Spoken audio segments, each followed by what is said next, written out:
On this episode, I'm going to be showing you 10 reasons why your AC or your heat pump is taking forever to cool or heat your home. So make sure you stay tuned.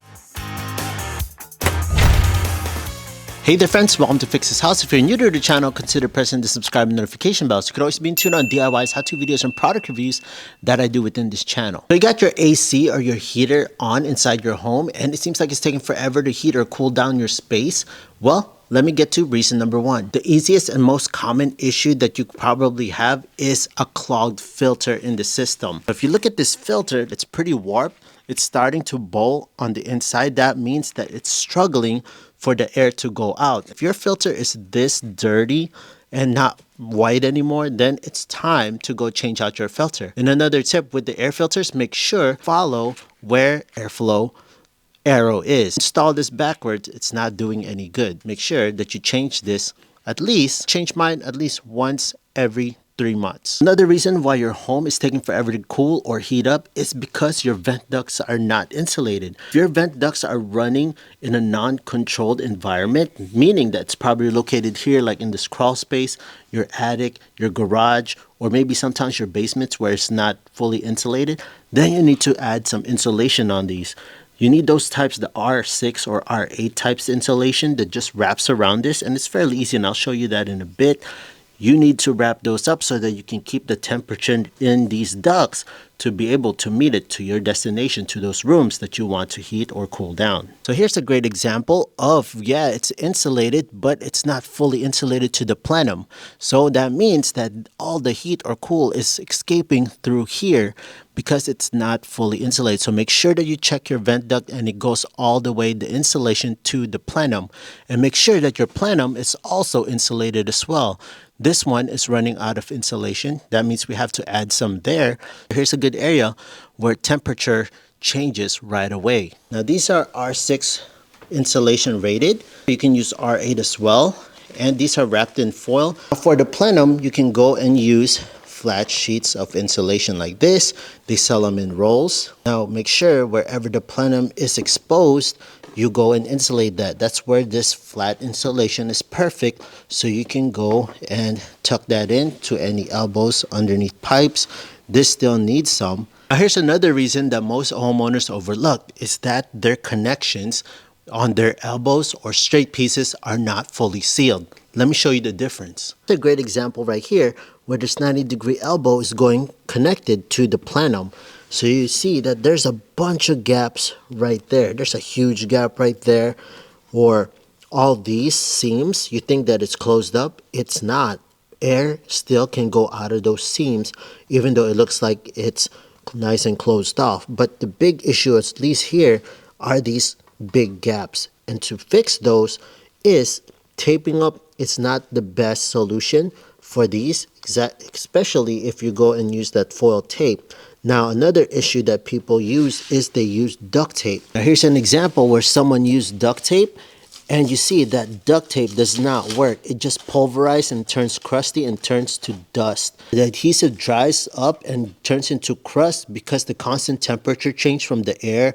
When you use your AC, then it goes to heater, the constant fluctuation over time, it's just not meant for using just regular duct tape. You need to use special type of tape, which is the approved vent duct tape like this. It's foil tape meant for ducts. Hey there friends, sorry to interrupt, but if you're finding this video super helpful so far, kindly hit that big thumbs up and subscribe. It'll greatly help out the channel. That being said, let's get back to the video. If you're gonna go and close off these huge gaps, using tape alone, I highly suggest you don't use tape at all. Use sealant. Now the sealant that I like to use is this right here.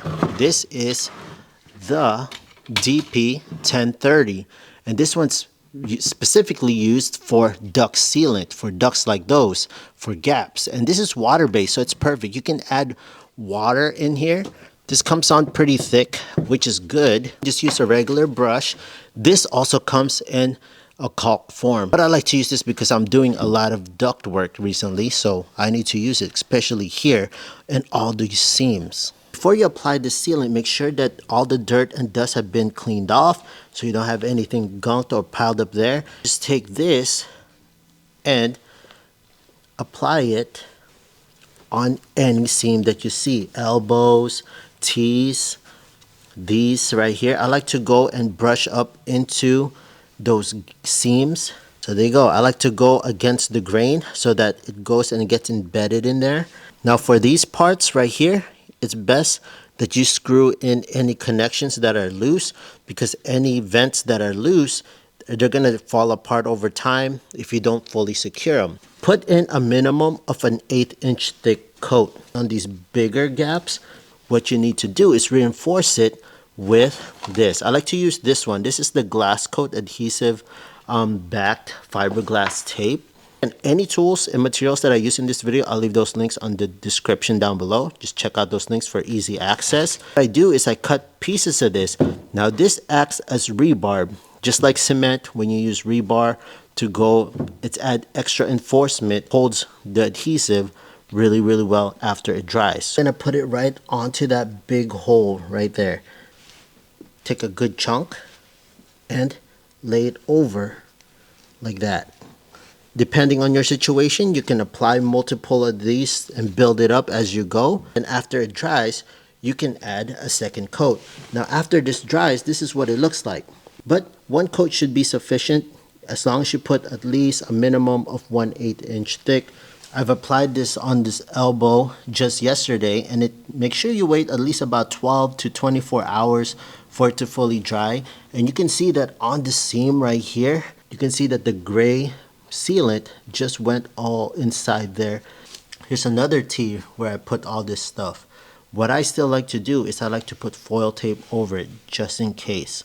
Now another reason why you're losing air, or why, because your ducts are falling apart. What you need to do is you need to fully secure your vent ducts with these straps. Okay, now this is meant for PVC, for plumbing, but I use it for this as long as you're not using wire, because wire will cut through your vent ducts, because this stuff is super thin. You got to be careful. You can use the nylon straps, which I have. Basically just, you know, nylon straps that you can go and use this to secure that, or you can use the metal banding as well. For me, it doesn't matter as long as you strap it down. Now the key thing on strapping these down, I like to put them on every they saying 6 inches every 6 feet. I put them every 3 feet. There's really no general rule on how you do it unless you're trying to save material, but I like to put it every 3 feet, and I like to put them exactly where there are T's and 90s. Where that there's a fitting, there's a boot or a register, you gotta go. I like to put it anyways just to help support it. The reason why your home is not heating or cooling fast enough or taking forever is because you probably have a blocked vent or a vent register or boot. You have a damper. Now a damper is something that's built inside your vent duct that you can manually, or you can I've seen those that are actually electronically, that you can opens and closes the vent duct. But you can use that for the vent cover as well. Make sure that the damper in there is open and fully operating. Now maybe your vent is clogged with dirt and debris. Now you can get someone to professionally go and clean it, or what I like to do is I just go and take one of those tools where I use the same as I clean the vent ducts on the dryer. If you're interested on that tool, I use it to go and clear out vent ducting that goes to my dryer. I use that to clean up from lint, dust, and dirt and debris as well. Worst comes to worst, you can call an HVAC professional to go and check to see if there's any clogs in your system. Now, another reason is maybe your doors or your windows are not properly sealed. For example, this door that I have, it doesn't have the right seal, or it's not even having that nice weather strips on the door itself. Let me show you, and you can see right through it because of the light. If you look right through here, you can definitely see that there's a huge crack right there because we did not put any weather stripping. Now I'm gonna go and install the weather stripping for here, but that's definitely one of the main reasons. Go check your windows and your doors and make sure that there's right sealant.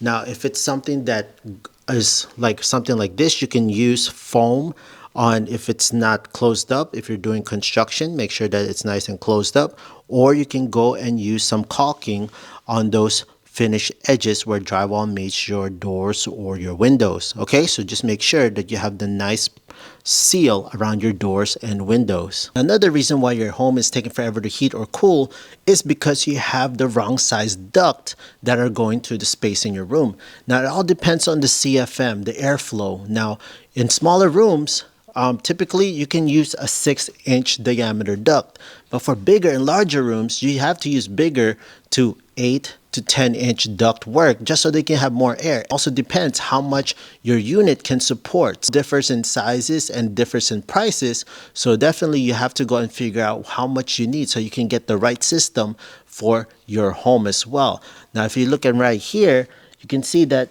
it transitions from a 6-inch duct and it goes to a 4-inch duct, which creates a big bottleneck.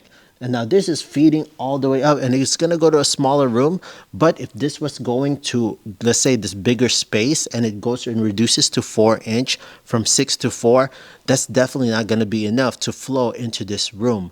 So it's all about CFMs. And I'll leave a picture right here so that you can get a general idea of what ductwork you need for certain room sizes in your home. Of why your airflow is not going the right way inside your room, it's your thermostat.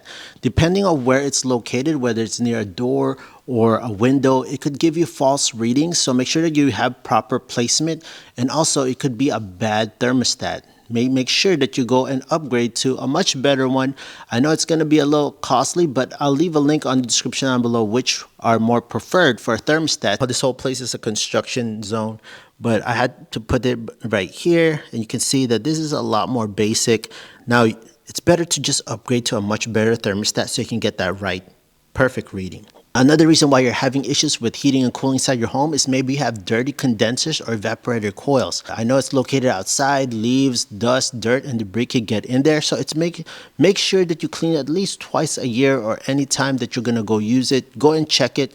I made a video on specifically on how to clean those step by step. So no need for me to make another one because I can just show you the link up here. Check out this video after this video so you can kind of see the general basics on how to clean up your condenser. Trust me, it makes a world of difference. Now, if you need more information on my condenser, on how to do that, I'll leave that video right here. If you have an HVAC system that is about 10 to 15 years old, maybe it's time to go look in the market for a much newer, I know there's newer technology out there and much upgraded versions and more efficient as well that can save you on your energy bill. You know, go and compare different HVAC systems or do your research because there's many out there. Compare and make sure that you find which one is most suitable for your situation as well. I know these are some of the basic fixes, but sometimes these basic fixes will make the world of difference. Now again, friends, if you found this video super helpful, kindly hit that big thumbs up, press the subscribe notification bell, and I'll see you friends on the next video.